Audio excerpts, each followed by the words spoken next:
안녕하십니까, 강윤호입니다. 반갑습니다.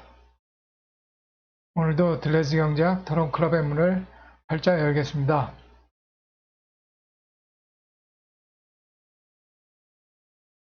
안녕하셨습니까? 한 2주 정도 된 것 같네요. 지난번 영상 올린 지요. 오늘은 들레즈의 인식론에 대해서 말씀드릴 건데요. 2회에 걸쳐서 이번에는 그 1회 들레즈의 인식론 초월적 경험론에 대해서 말씀드리려고 합니다. 그래서 오늘의 명제는 들레즈의 초월성은 잠재성이다.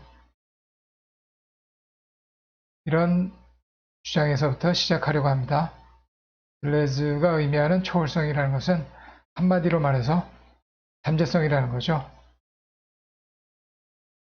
오늘 올리는 영상은 지난번에 뇌 근육을 키우자 이런 썸네일로 들레즈의 인식론을 말씀드렸던 적이 있는데요.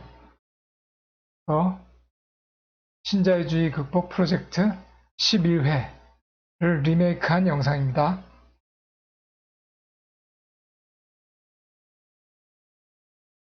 들레즈의 인식론을 수정 보완해서요. 첫 번째, 초월적 경험론에 대해서 말씀드리고, 다음 시간에는 들레즈 인식론 두 번째, 사유의 이미지하고 또 들레즈의 진리관, 들레즈가 진리에 대해서 어떻게 생각하는지 알아보는 시간을 갖도록 하겠습니다. 오늘은 첫 번째로요, 초월적 경험론. 오늘도 우리들의 카페 백두협회에 올린 글로 그것을 자료로 삼아서 말씀드려 볼게요. 여러분들 많이 글 올려주시고요. 백두협회에 많이 회원으로 가입해 주셔서 많은 활동 해주시면 고맙겠습니다.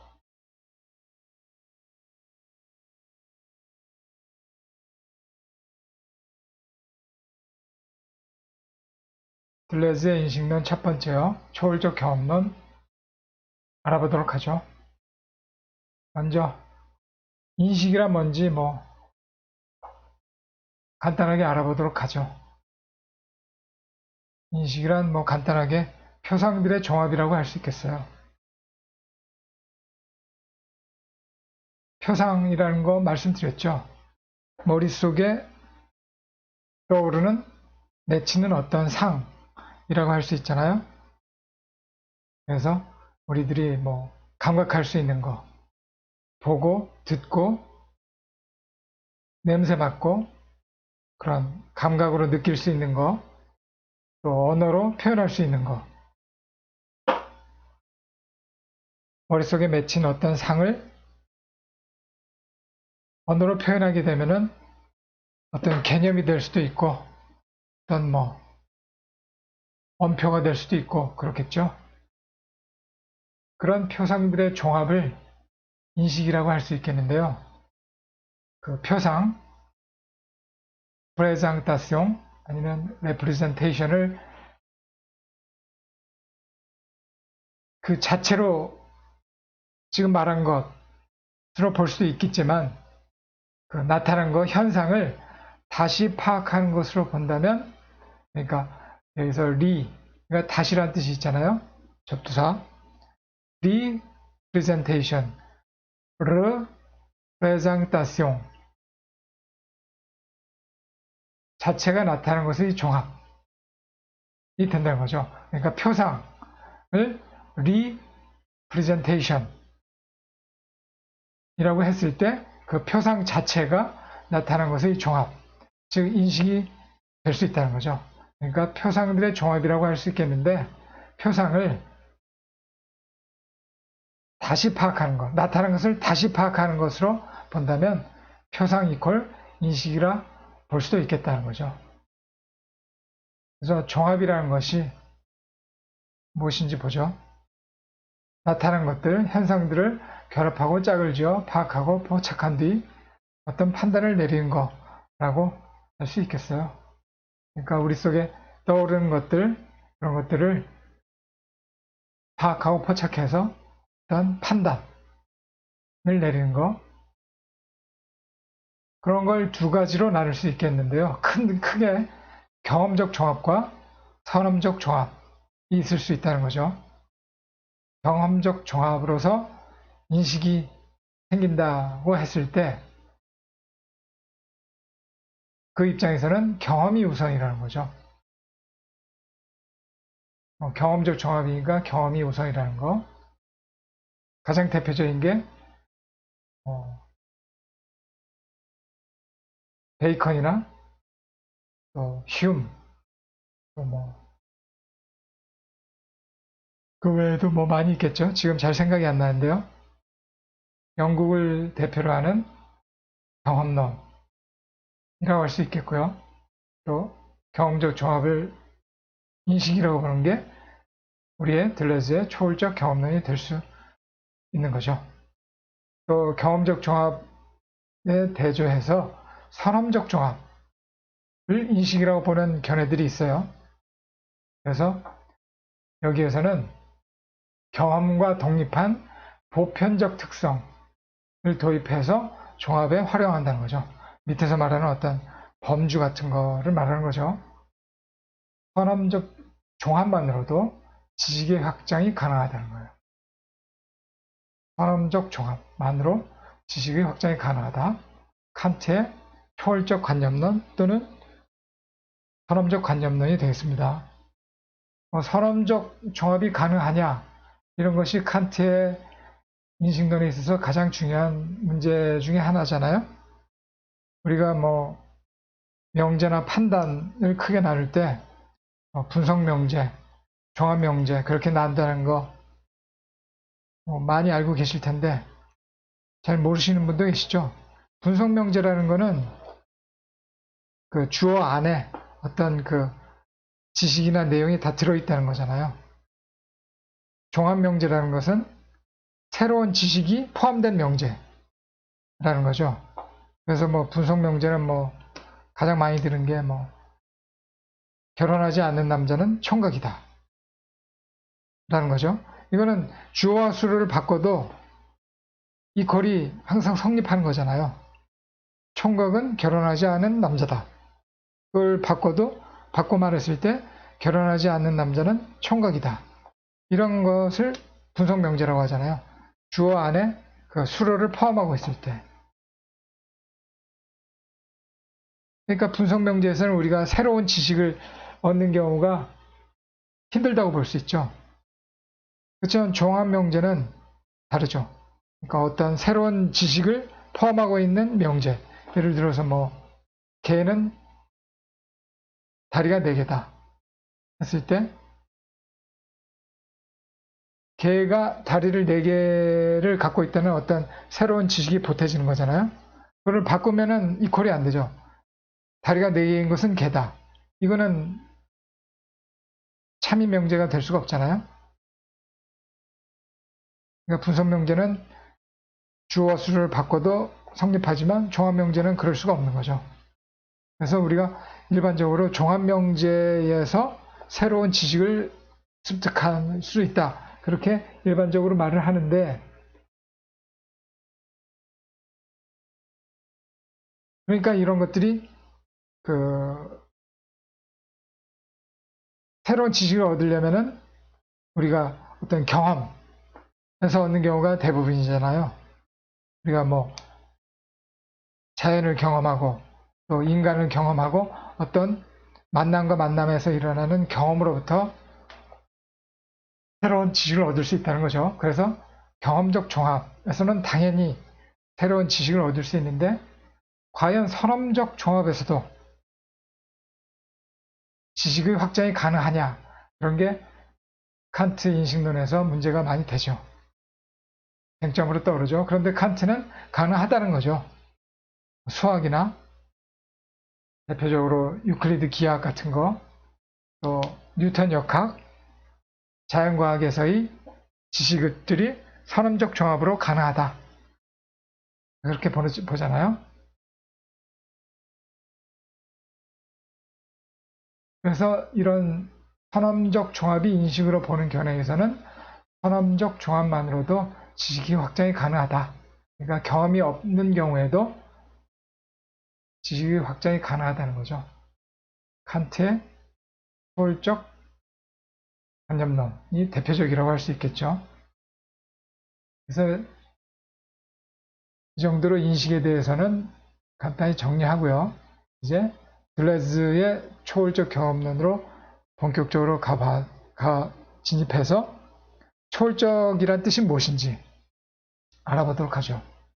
이것도 마찬가지로 칸트와의 비교를 통해서, 칸트와의 대조를 통해서 분명하게 알 수가 있을 것 같습니다. 우리가 지난 시간에 들레즈를 소개하면서 들레즈는 현대의 칸트다, 그런 식으로까지 얘기를 했잖아요. 그만큼 들레즈가 현대에 있어서 중요한 철학자라는 거죠. 마찬가지로 칸트도 두말할 위대한 철학자인 것은 두말할 필요가 없죠. 그래서 칸트가 인식론을 정리해서 새로이 철학에 있어서의 코페르니쿠스적 전환을 이루었다고 하잖아요. 그에 버금가게 아니면 그 이상으로 들레즈는 현대에 있어서 존재론 뿐만 아니라 인식론에 있어서도 커다란 업적을 이루었다고 할 수 있죠. 그래서 초월적의 의미를 역시 칸트와 대비해서, 칸트도 역시 앞에서 말했듯이 초월적 철학이라고 할 수 있거든요. 들레즈의 인식론을 초월적 경험론이라고 하듯이 칸트의 인식론도 초월적 이런 용어가 들어가거든요. 그래서 이런 용어상으로도 칸트와의 대비를 통해서 우리가 들레즈의 인식론을 구명하는데 아주 큰 도움이 될 수 있을 것 같아요. 그래서 아까 말씀을 안 드렸는데 들레즈의 인식론은 칸트의 비판 철학이라고, 또 들레즈가 칸트에 대해서 지은 책이 있어요.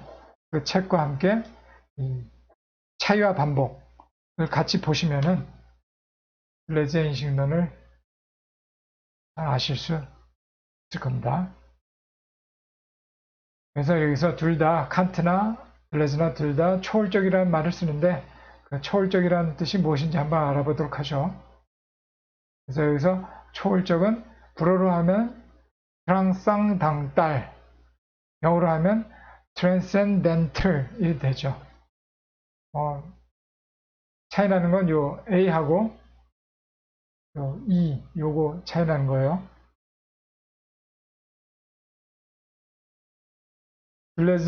칸트와 들레즈의 인식론은 모두 초월적 철학의 특성을 갖고 있다는 거예요. 그런데 그 의미는 차이가 있다는 거죠. 의미는 다르다 거예요. 똑같이 transcendental 이런 용어를 사용하지만 관념론은 아이디얼리즘이고 들레즈는 경험론, 엠피리시즘이지만 둘 다 transcendental 철학이라는 거예요. 그런데 같은 용어를 사용하지만 뜻이 다르다는 거죠. 의미가. 칸트에서는 초월적이라는 것은 경험을 필연적으로 우리 표상들에 종속시키며 이와 상관적으로 선험적 표상을 경험에 필연적으로 적용하는 원리를 규정하는 의미를 갖고 있다는 거예요. 칸트의 비판 철학. 이게 이렇게 되어 있다는 거죠.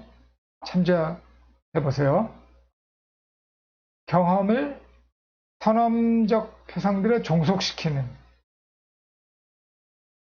경우, 또 선험적 표상을 경험에 필연적으로 적용하는 원리를 규정하는 용어라는 거죠. 범주와 같은, 그러니까 보편적 특성 같은 거, 범주와 같은 선험적 개념을 사용하여 대상에 대해서 판단한다는 거죠.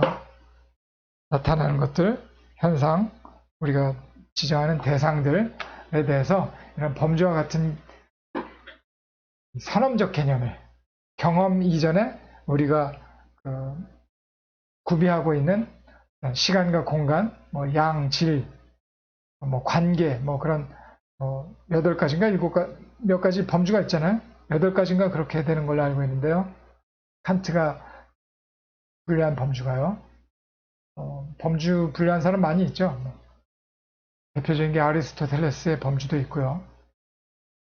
하여튼 이런 분류하거나 나누는 세상을 보는 어떤 도식으로서의 어떤 범주 같은 그런 걸 미리 설정해서 경험 이전에 미리 설정해서 선험적으로 설정해서 그것들을 적용해서 대상을 판단한다는 거죠. 이런 의미에서 이 트랜센덴틀이 선험적, 초월, 이 트랜센덴틀이란 초월적은 이 선험적 이런 뜻을 갖고 있다는 거죠. 칸트에 있어서는요. 근데 들레즈에 있어서는 좀 다르죠. 좀 다른 게 아니라 많이 다르죠.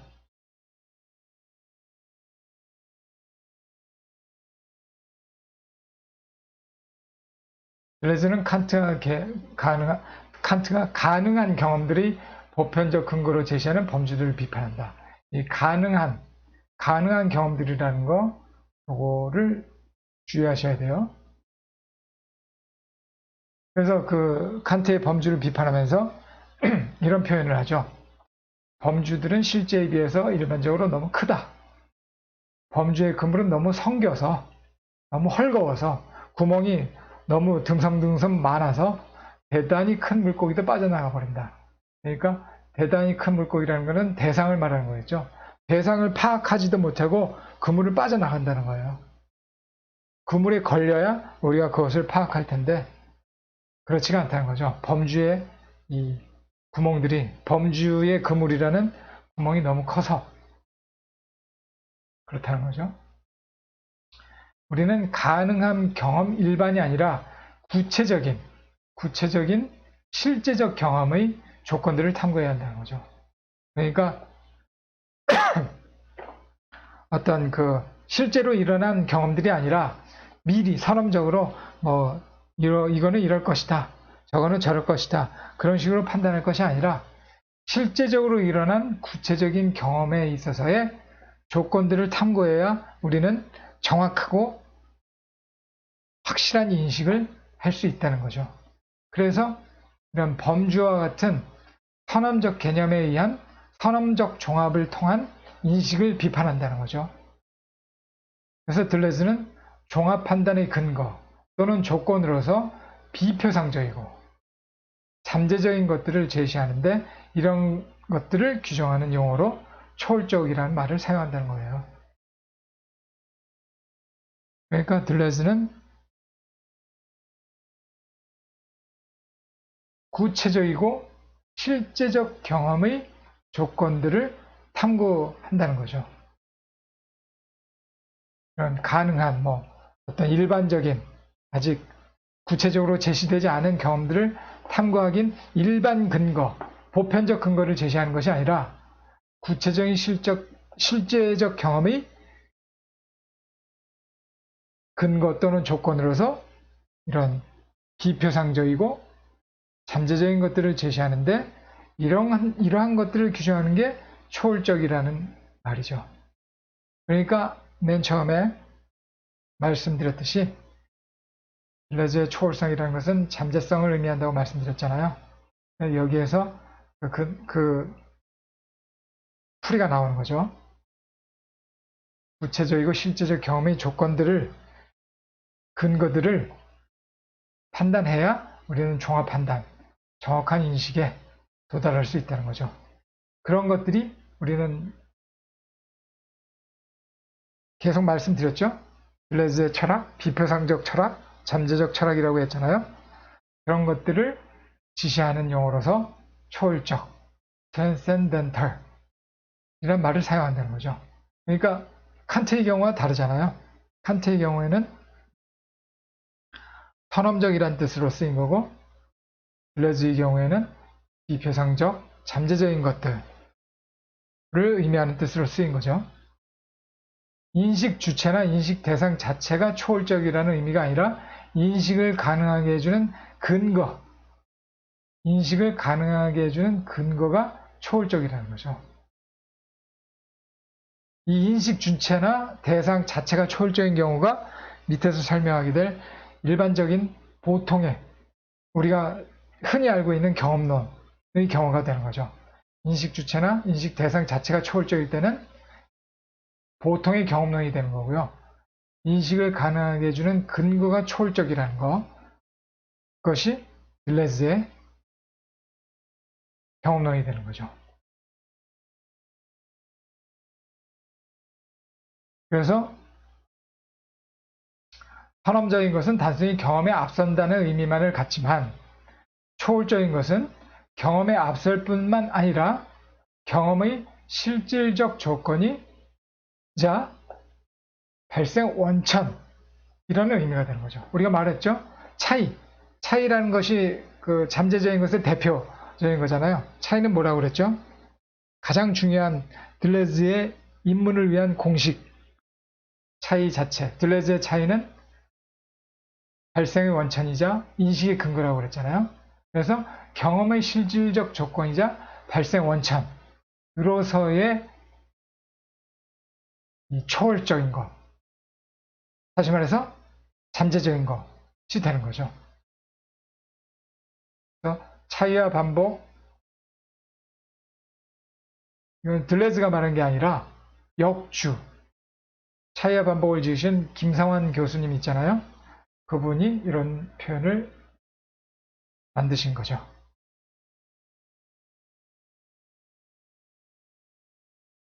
선험적인 것은 단순히 경험에 앞선다. 경험에 앞선 우리가 본래적으로 갖고 있는 어떤 이 선험적, 데카르트식으로 말하면 본유 개념, 본유 관념 그런 걸 말하는 거죠.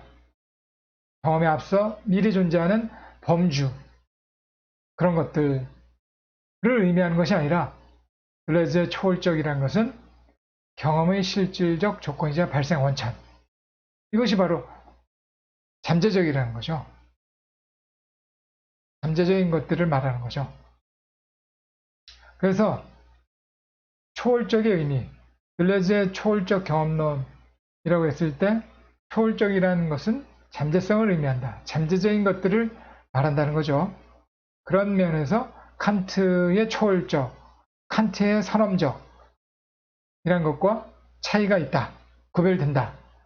라고 말했고, 그렇다면 경험론, 칸트의 인식론을 관념론이라고 했을 때 딜레즈의 인식론은 경험론, 구체적 경험의 근거를 찾는 거기 때문에 그 경험을 우선시하기 때문에 경험론이라고 할 수 있는데, 그렇다면 보통의 경험론과는 어떻게 구별되는가? 보통의 경험론은 일반 경험론이고 또 뭐죠? 딜레즈의 경험론은 초월적 경험론이라는 거죠. 초월적이라는 뜻은 지금 말씀드렸죠? 잠재적이라는 거라고 말씀드렸잖아요. 그럼 보통의 경험론은 어떤 경험론인가요? 어떤 경험론일까요? 알아보도록 하죠. 아까 잠깐 말씀드렸죠. 경험에서 주체와 대상은 초재적 이라는 거예요. 우리가 여기서 아까 초월적이란 말은 transcendental, 여기는 불어, A니까 불어네요. 트랑상당딸이라고 했지만 초재적이라는 것은 A를 뺀 트랑상당땅, transcendent가 되거든요. 그래서 딜레즈의 초월적 경험론을 많은 사람들이 초월론적이라고 하면서 이 초월적과 구별을 많이 하는데요. 그래서 그분들은 이 transcendent를 초월적이라고 하고 이 transcendental을 초월론적이라고 하거든요. 근데 초월적, 초월론적 그렇게 나누는 것보다는 뭐 제가 뭐 잘 몰라서 하는 말씀일 수도 있는데 제가 나누기에는 그냥 뭐 transcendental, AL 붙은 거는 그냥 초월적이라고 하고 AL을 뺀 것을 그냥 초재적이라고 구분하는 게 더 좋을 것 같더라고요. 그래서 내재적, 우리가 들레즈 공부할 때 내재적이라는 말을 많이 하는데 그 뜻이 그게 이머넌트라고 하거든요. 불어로는 이마낭, 영어로는 immanent라고 하거든요. 이거는 불어도 영어도 전부 이를 써요. 그거를 내재적이라고 하듯이 프랑스 상당은 초재적이라는 것이 더 매치시키는데 더 낫지 않은가 생각하거든요. 그래서 우리는 transcendental은 초월적으로, transcendent는 초재적으로, immanent와 대조해서 그렇게 쓰도록 하죠. 그래서 여기서 초재적이라는 것은 초월적으로 존재한다는 뜻이죠. 그래서 경험에서 주체와 대상은 최저적이라고 할 수 있겠어요. 보통의 경험론은 고정된 주체와 대상을 전제로 한다는 거죠.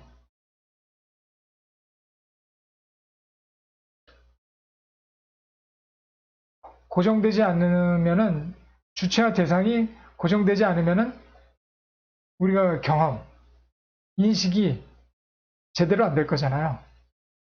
주체가 막 흔들리고 대상이 막 흔들리고 그러면은 경험이 확실한 인식이 제대로 되겠어요? 그러니까 보통의 경험론은 이 주체와 대상이 어떤 경험 세계에서 벗어나 있는 존재다. 초월해 있는 존재다. 그렇게 본다는 거죠. 고정된 주체가 있고 고정된 대상이 있을 때 그 사이에서 어떤 우리의 인식상의 어떤 의식상의 경험이 생긴다는 거죠. 주체나 대상의 초월성은 내재적이라는 말과 대비되는 초재적이라는 말로 표현하는 것이 정확하다고 볼 수가 있겠어요. 그래서 초월적 장은 그러니까 잠재적 장을 말하는 거죠. 초월적 장은 어떤 고정된 대상도 지칭하지 않으며 어떤 고정된 주체에도 속하지 않는다는 점에서 경험 또는 경험적 재현과 구별될 수 있다는 거예요. 그러니까 경험이나 경험적 재현이라는 것은 주체가 고정된 주체, 고정된 주체와 고정된 대상을 전제로 한다는 거죠. 그렇지만 잠재적인 장, 초월적 장은 주체도 그렇고 대상도 그렇고 모두 내재적이기 때문에 뭐라고 그랬죠? 존즉다라고 그랬잖아요. 존재는 즉각적으로 그 자신과 다르다. 항상 변화, 유동적인 과정에 있기 때문에 이 들레즈의 존재론이나 인식론에서는 고정된 주체, 고정된 대상을 전제하지 않는다는 거죠. 그래서 이런 면에서 고정된 주체와 고정된 대상, 주체와 대상을 초재적으로 바라보는 일반적인 우리가 평상시에 알고 있는 보통의 경험론과 다르다. 이렇게 말씀드릴 수 있다는 거예요.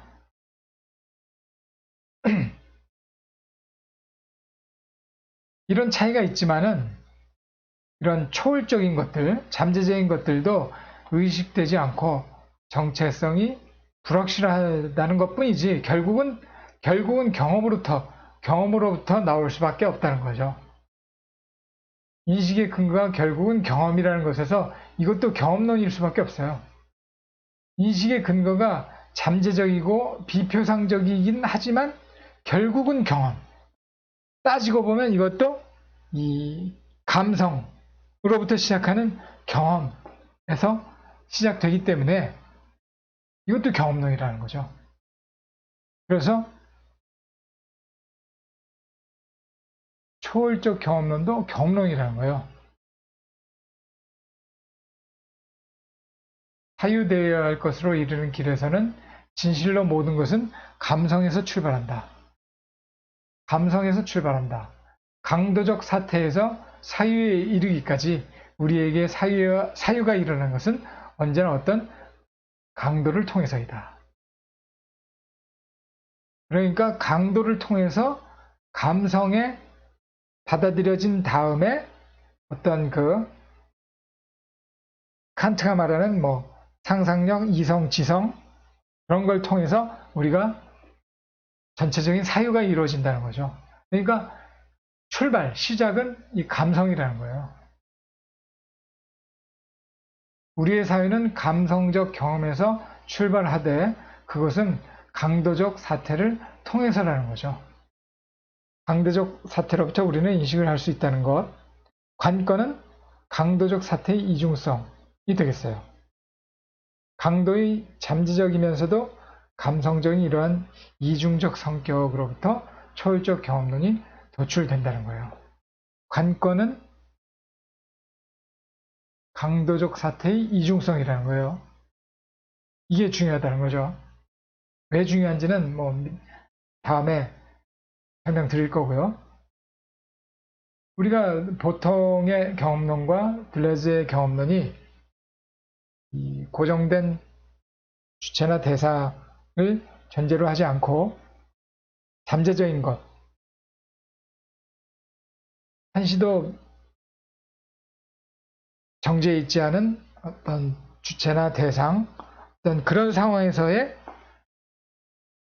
그 인식을 전제로 하기 때문에 보통의 경험론과 차이가 있다는 거예요.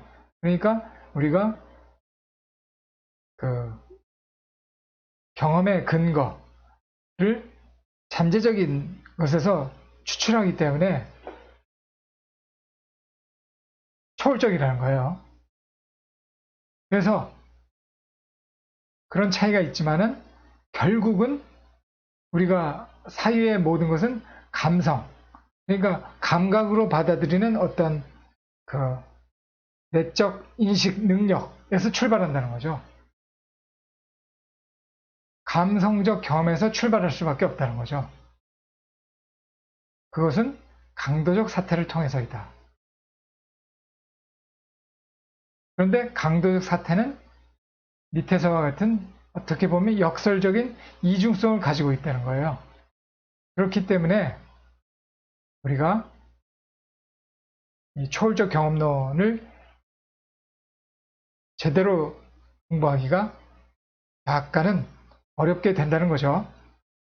강도적 차이의 이중성이 뭔지 볼까요?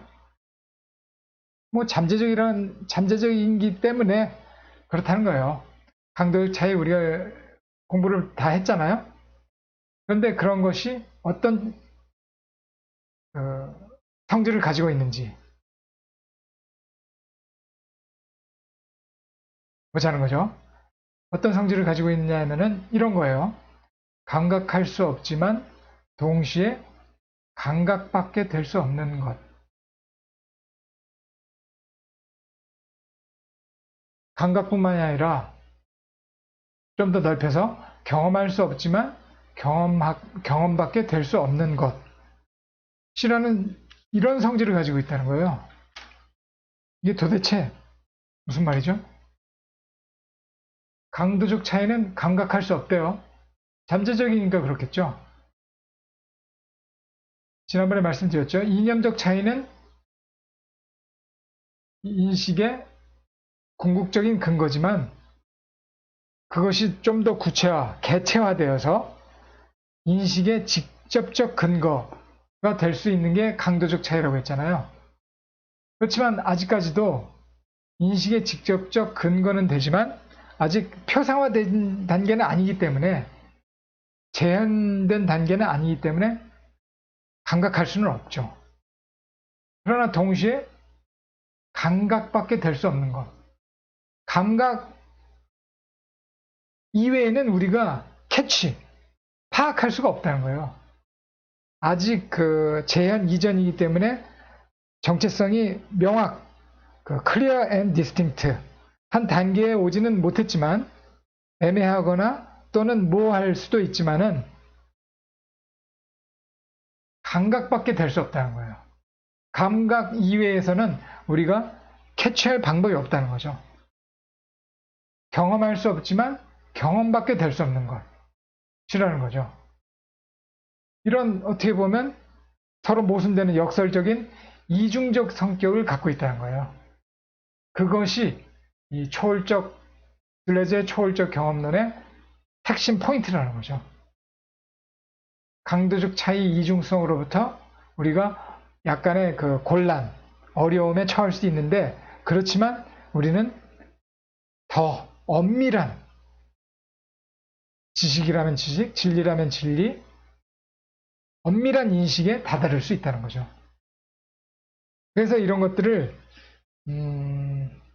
우리가 예술적 측면에서 확실히 느낄 수 있다는 거죠. 감각할 수 없지만 동시에 감각밖에 될 수 없다는 것이 도대체 어떤 것들을 말하는 것일까? 그런 현상이나 대상들을 예술에서 우리는 많이 접할 수 있다는 거죠. 그래서 들레즈가 소개하는 게 파울 클레라는 유명한 그 화가, 추상화가의 대가인 파울 클레라는 화가가 제시하는 공식을 소개하고 있는 거죠. 그래서 이 감각의 논리, 이것도 들레즈가 지은 책인데요. 감각의 논리란 책을 보시면은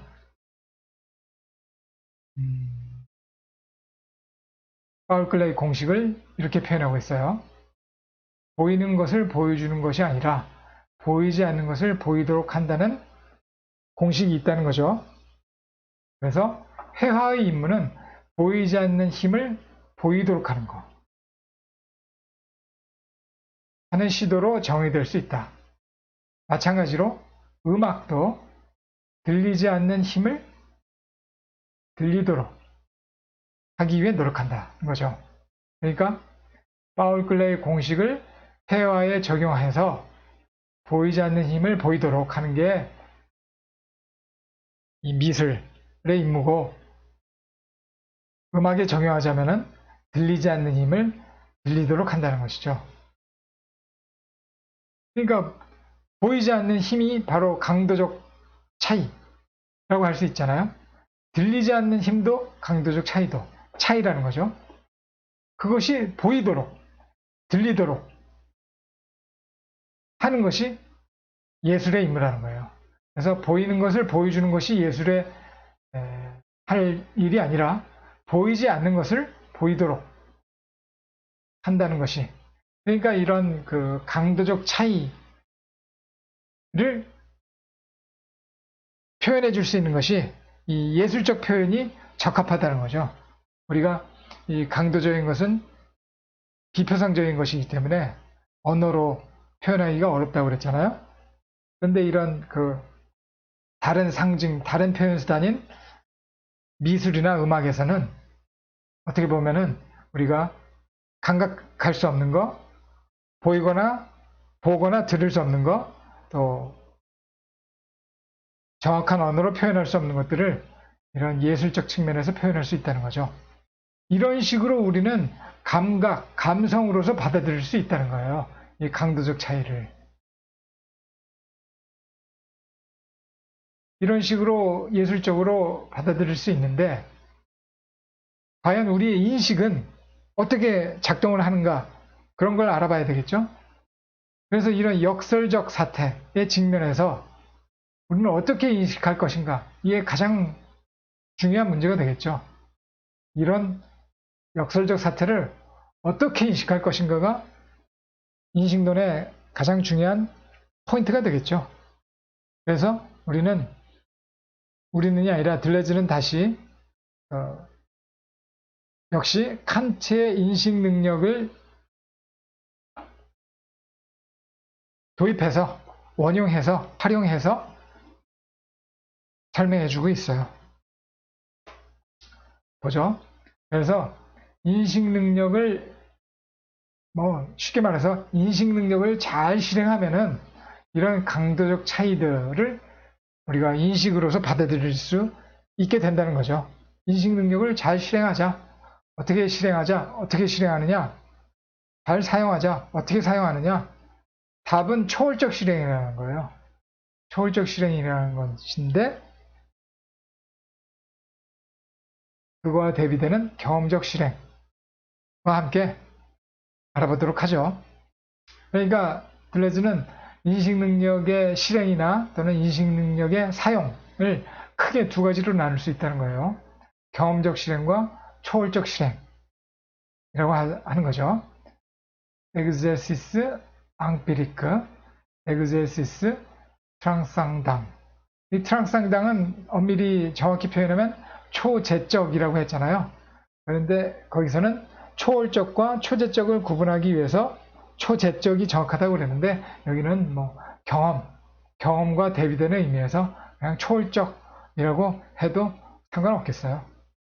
정확히 말하면 뭐 초제적 실행 그런 게 좋을 것도 같은데 초월적, 초제적 여기는 뭐 아무거나 써도 상관이 없을 것 같아요.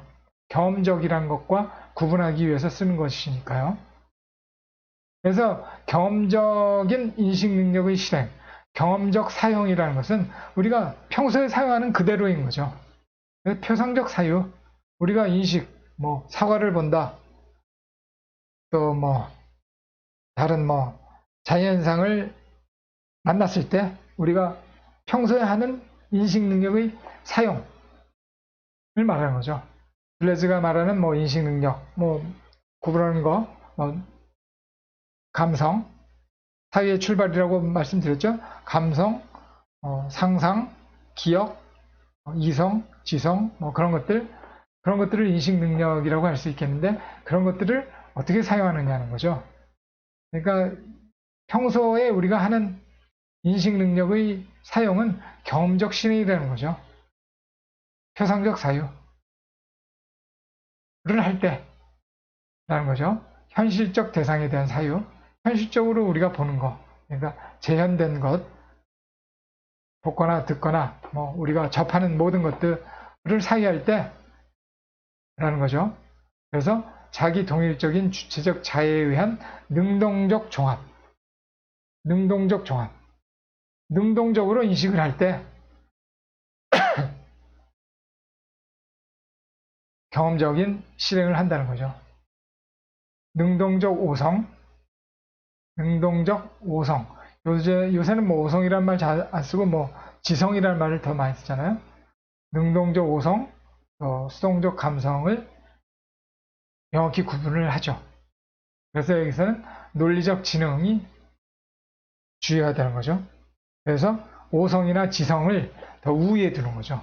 그러니까 인식 능력상에서도 우리가 뭐 받아들이는 감성보다는 그 지능을 발휘하는 지성을 더 인식 능력에서도 위기적으로 더 높게 보는 거죠. 그러니까 우리가 평소에 뭐 그렇잖아요. 감각적인 사람보다도 어떤 지적인 사람을 더 높게 평가하는 경향이 있잖아요. 꼭 그런 건 아니지만 그런 측면이 있죠. 그래서 철학에 대한 정의를 내릴 때도 우리가 평소에 알고 있듯이 지혜에 대한 사랑, 이 능동성을 강조하는 거죠. 능동적으로 우리가 지혜에 대한 사랑으로 나갈 때 그러한 태도를 철학이라고 본다는 거죠.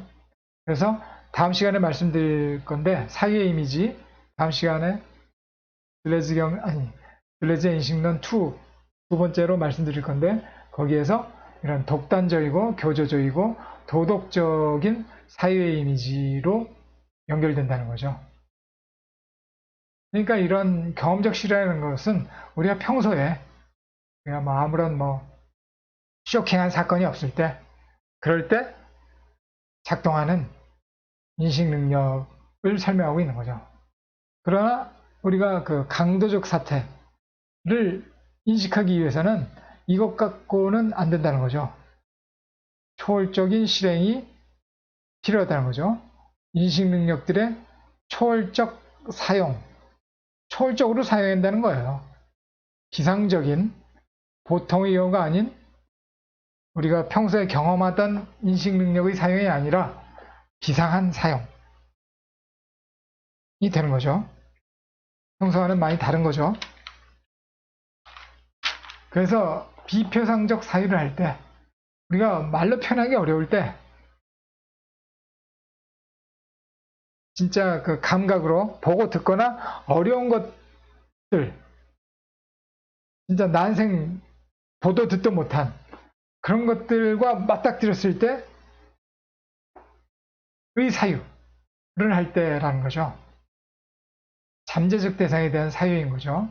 이중성을 가진 강도의 파악, 강도의 이중성, 강도적 차이, 강도적 사태의 이중성을 파악할 때 실행하는 방법이라는 거죠. 그래서 어떤 외부 사태와의 만남으로 촉발된 수동적 종합, 수동적인 경우가 많아요. 수동적으로 우리가 뭐 적극적으로 능동적으로 무엇을 알아보겠다 그런 경우가 아니라 갑작스럽게 듣도 보도 못한 어떤 현상들 나타나는 것들과 접했을 때라는 거죠. 그럴 때 수동적으로 우리가 수동적 종합, 수동적 인식이 일어날 때라는 거죠. 이럴 경우에는 인식 능력들의 구별, 뭐 감성, 이성, 오성, 지성, 뭐 상상 이런 것들의 구별이 무의미해진다는 거예요. 뒤섞여서 막 엉켜서 맞물려서 작용하게 된다는 거죠. 이런 경우에는 어떤 그 지능보다는 통찰력 있는 직관이 중요하게 되는 거죠. 그래서 철학은 앞에서 뭐라고 그랬죠? 지혜에 대한 사랑이라고 그랬잖아요. 근데 여기서는 나중에 또 그 철학이란 무엇인가를 자세히 말씀드릴 시간이 있을 거예요. 그때 더 자세히 하도록 하고요. 지금은 개념의 창조라는 거. 그러니까 우리가 이런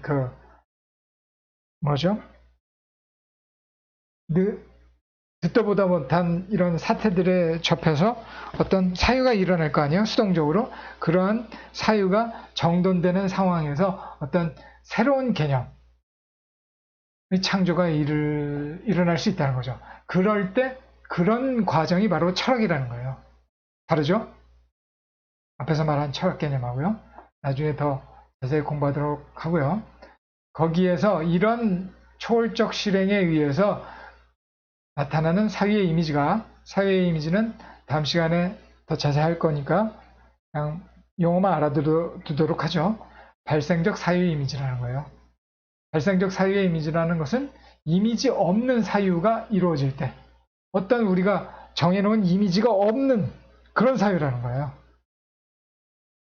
그러니까 사유의 이미지가 갑자기 생겨난다는 거죠.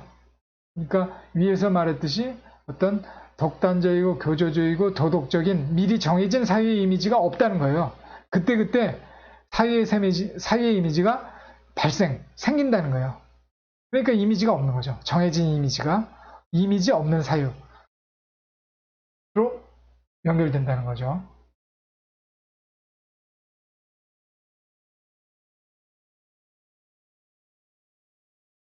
그래서 우리가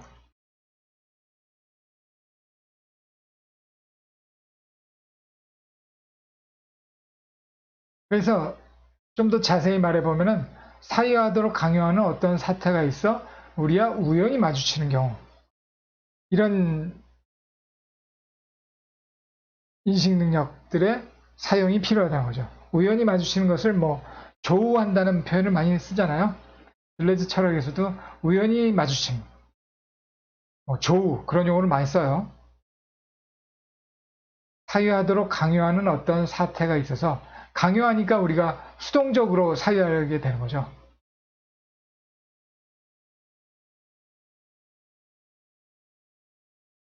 사유하도록 강요하는 어떤 사태가 있어서 우리가 우연히 마주치는 경우에 우리는 수동적 종합에 들어가게 된다는 거죠.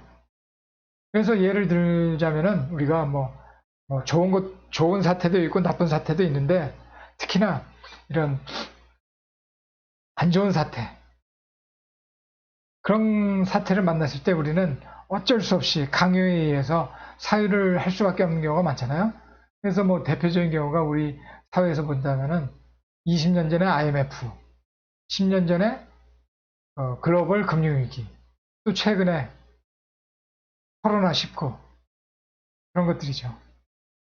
그래서 뭐 요새 코로나19 때문에 여러분들 많이 자가격리 하는 분들도 있고, 또 사회적 거리두기, 소셜 디스턴스라고 하잖아요. 그런 것들 때문에 우리가 뭐 집에 처박혀서 혼자 있을 때가 많잖아요. 그러니까 우리가 뭐 게임도 하고 집에서도 할 수 있는 일이 많이 있지만은, 우리가 이런 거대한 재난적인 사태에 앞서서 사태를 맞이해서 우연히 마주쳐서 어쩔 수 없이 수동적으로 이 사유에 빨려 들어가게 될 수밖에 없다는 거죠. 그래서 이런 인식 능력들이 막 뒤엉키고 그렇게 된다는 거예요. 우리가 뭐 어떤 지식을 공부한다든가 어떤 뭐 풍경을 본다든가 그럴 때는 질서 정연한 경험적 실행, 인식 능력의 경험적 실행이 일어나잖아요. 그런데 듣다 보도 못한 이런 경험해 보지 못한 이런 것들이나 칸트가 말하는 어떤 숭고함이라는 거 있잖아요. 엄청난 숭고한 엄청난 그 광경, 대자연 같은 걸 만났을 때 말로 표현할 수 없을 때 어떤 그런 것을 숭고함이라고 칸트가 말했잖아요. 그런 것들에 닥쳤을 때 인식 능력이 헝클어지게 된다는 거죠. 그래서 이런 코로나 같은 그 사태를 맞이하면 우리가 사회에 있어서 어떤 거대한 심대한 영향을 받을 수밖에 없죠. 그래서 철학이 뭐라고 그랬죠? 관의 정립이라고 그랬잖아요. 그러니까 우리가 기존에 갖고 있던 관, 세계관, 자연관, 인생관, 뭐 인간관 뿐만이 아니라 뭐 사회를 보는 정치, 경제, 정치관, 경제관, 그런 것들이 영향을 받고 변화하지 않을 수가 없죠. 그래서 저도 뭐 이 카페에 잠깐 글도 올렸지만, 여러분들도 뭐 사유하시면서 여러 가지 나를 더 개발할 수 있고 세상을 좀 더 발전시킬 수 있는 그런 생각들을 많이 하시면 좋을 것 같아요. 특히 들레즈 경제학을 공부하시는 여러분들은 어떤 고품격의 사유를 많이 하시면 좋을 것 같아요. 그러니까 사유를 안 할 수가 없는 거죠. 우리가 지금 나타나는 현상을 보면은 그렇잖아요. 이거 보면은 뭐 제가 뭐 잠깐 뭐 떠오르는 거 적어놓은 걸 말씀드리자면은 끄적끄적 적어놓은 게 있는데, 뭐 요새 보면은 뭐 동서양의 어떤 차이, 우리가 그 선진국이라고 했던 미국, 뭐 이태리, 서유럽 그런 다 난리잖아요. 뭐 동서양 문명의 관계, 뭐 역학관계, 또 자연 파괴, 이런 뭐 코로나 바이러스 이런 게 자연 파괴 때문에 많이 생긴다고 그러잖아요. 그리고 뭐 죽음과 삶에 관한 문제, 또 뭐 정치에 있어서는 어떤 민주주의, 투명성, 뭐 한국이 잘한다, 뭐 어쩐다, 뭐 그런 말들 많이 하잖아요. 시민들의 뭐 협조, 그런 것들, 뭐 사재기, 또 뭐 요새 어려운 경제 때문에 빈부격차, 또 기본소득 얘기 많이 나오잖아요. 그래서 이런 것들뿐만 아니라 기본적으로 이 성장 제일주의가 얼마나 우리를 위태롭게 하는가, 그런 것들. 나중에 뭐 들레즈 경제학 할 때 성장과 분배, 그런 거에 대해서 들레즈의 입장에서는 어떻게 생각할 수 있는지 그런 것들 자세히 말씀드릴 거지만은, 뭐 지금 생각할 수밖에 없잖아요. 성장이 좋은 건지. 우리가 마이너스 성장이 될 거라고 예상을 하고 있는데, 마이너스 성장이면 어때요? 다 같이 골고루 잘 먹고 잘 살면서 이런 바이러스가 생기지 않는 자연 환경에서 우리가 밝게 오손도손 살아가면 되는 거 아닙니까? 우리가 이렇게 성장 제일주의로 나가다 보니까 자연도 파괴하고 이 박쥐의 서식지도 파괴하고 박쥐도 잡아먹고 뭐 이런 동물 저런 동물 먹고 기후도 변화되고 그런 것들이 다 성장제일주의에서 비롯된 거라고 볼 수도 있잖아요. 그래서 우리는 성장보다는 안정, 경세재민으로 가야 되잖아요. 그런 것들, 또 자연을 살리는 경제, 그런 것이 바로 인간을 살리는 것이 되는 거라는 거. 또 구체적으로 또 일과 우리가 또 아프면 쉬어야 한다 이런 모토도 요새 많이 나오잖아요. 그래서 일에 대한 관점, 일과 여가의 관계, 여가가 얼마나 중요한지 우리 깨닫고 있잖아요. 뭐 요새같이 뭐 한 달 넘게 갇혀 있으면은 노는 것도 지겹지만은 우리가 노는 것이 필요하다는 거 우리가 느끼고 있잖아요. 여가가 얼마나 우리에게 필요한 건지, 휴식이라는 것이 얼마나 중요한지, 일과 휴식의 관계, 또 직장에서 이런 우리가 휴식과 뭐 병이나 그런 게 있을 때 우리가 말하기가 어렵잖아요. 그런 것들 생각하면은 직장의 민주화가 얼마나 필요한지 그런 것도 생각해 수밖에 없잖아요.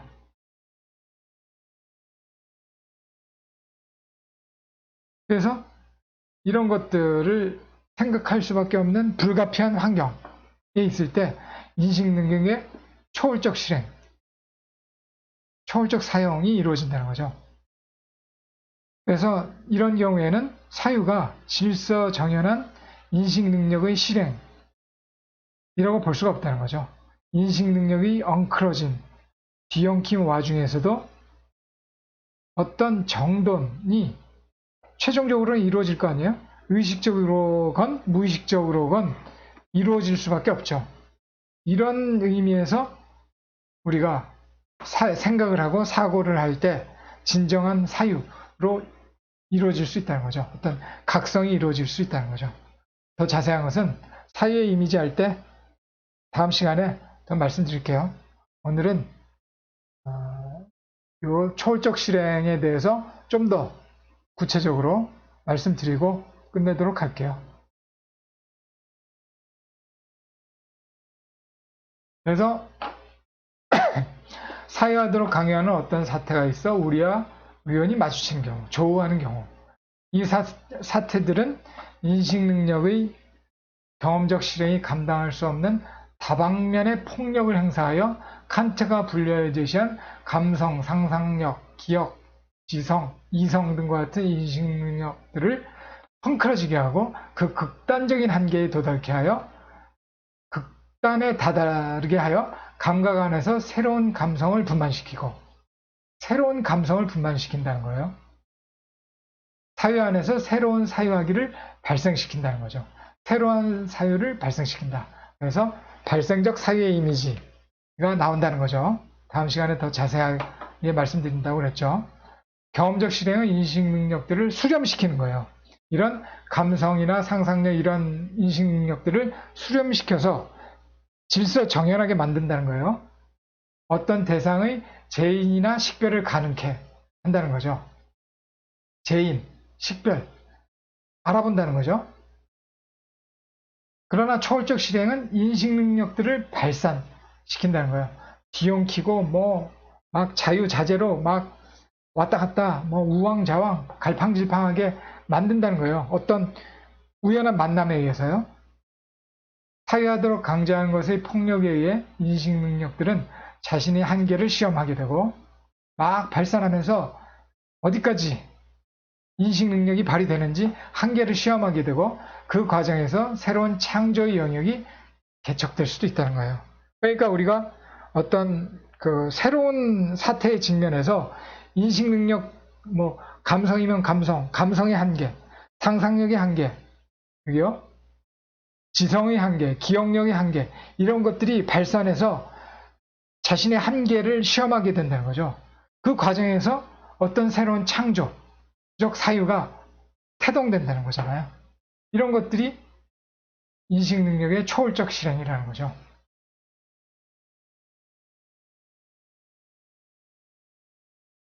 하나의 개체화된 차이로서의 강도. 강도는 개체화된 차이라고 했잖아요.